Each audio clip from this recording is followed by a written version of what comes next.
Hello everyone, this is a book review for Mere Christianity by C.s Lewis. Today we're covering Chapter 3, Social Morality from Book 3.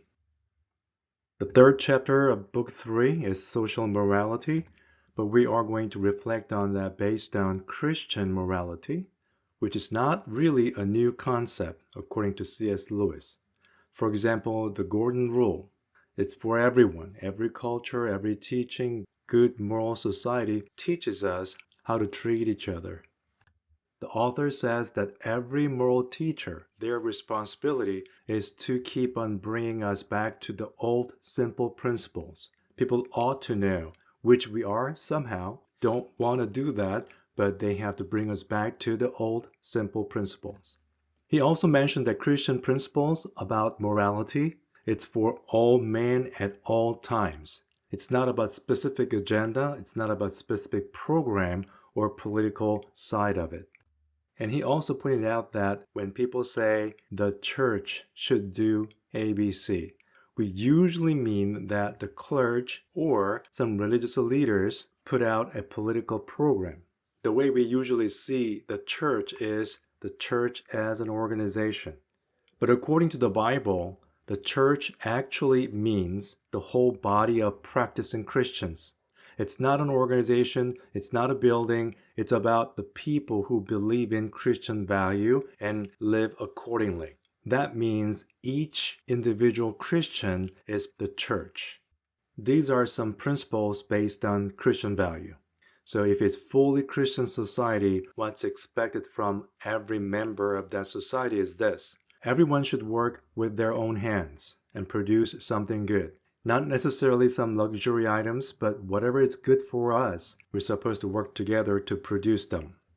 But the Christian teachings also insist on obedience from everyone.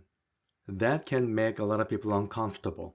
First of all, they're asking for obedience to the government, the authority that God has established, and asking from children to parents. You got to obey your parents.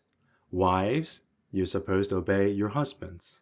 In today's world, it's not well taken, but that's what the Bible teaches. So first and second point.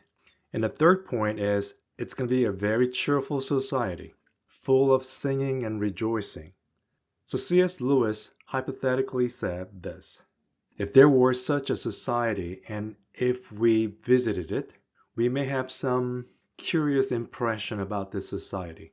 In terms of working, it sounds like a socialism is in practice, but obeying to the authority is a very strange concept for us. And having a constant cheerful gathering and rejoicing and singing, that'll make some people cringe. But C.s Lewis explained this. No matter how you look at these values, everyone is attracted by bits of Christian value. So some portion of it, okay, I like this value or I like this principles, but others I do not really like or I cannot approve of it, so I don't want to follow those. That's what we're doing. Pick out some bits that we like to follow and leave the rest. And he said that's why we do not get much further. Everyone subjectively choose what they want to follow, what they want to practice, without having this commitment of following the full set of Christian value. And that's why people who are fighting for quite opposite things can both say that they are fighting for Christianity. Each party, they may pick and choose a certain value and teaching or principles and saying, this is what we need in this society. One person's choice of Christian value can be opposite of another person's choice of Christian value. It can be difficult to work together in that situation.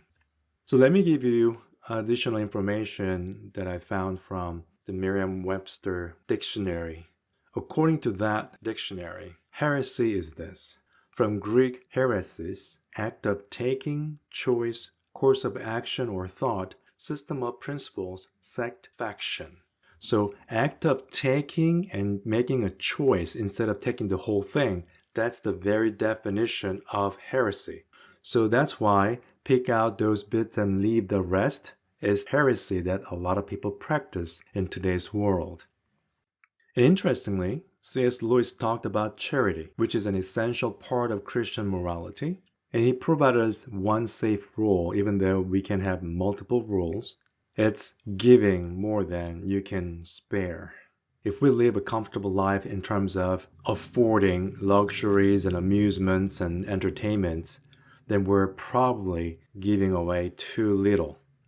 And second point he mentioned was if our charities do not at all pinch or hamper us, they are too small. And the next one, he said, there must be things we should like to do, we want to do these things, and cannot do because our charities expenditures excludes them. Because of generous charitable activity from our part, we may not be able to do the things that we want to do. That's a very difficult decision to make. Based on these definitions, I don't know how many people are actually practicing the charity as it's described here. The greatest obstacle is, though, the fear of insecurity. What if I don't have enough money to retire? What if I don't save enough money for my children? What if I lose my job? All those fears that we have about insecurity for our future prevent us from giving generously. The charity was one example of living in Christian society, and he said Christian society will not arrive until most of us really want it. But we're not going to want it until we become fully Christian. The first things first, we have to become Christian, then we may want that society to come. And he gave us a specific example here, loving our neighbor. We cannot love our neighbors as ourselves until we learn to love God. But we cannot learn to love God except by learning to obey God.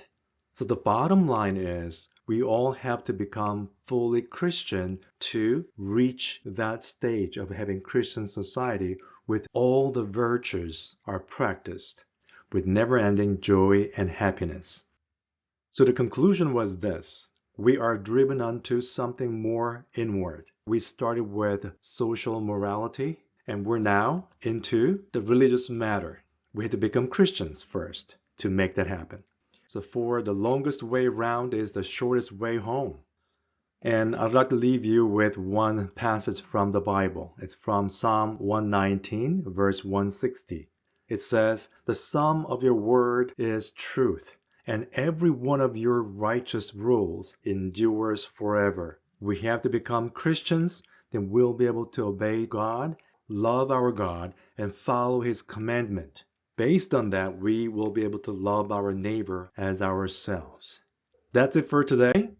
If you have any questions and comments, please leave them under the video. Thank you for watching, and I'll see you in Book 3, Chapter 4, Morality and Psychoanalysis.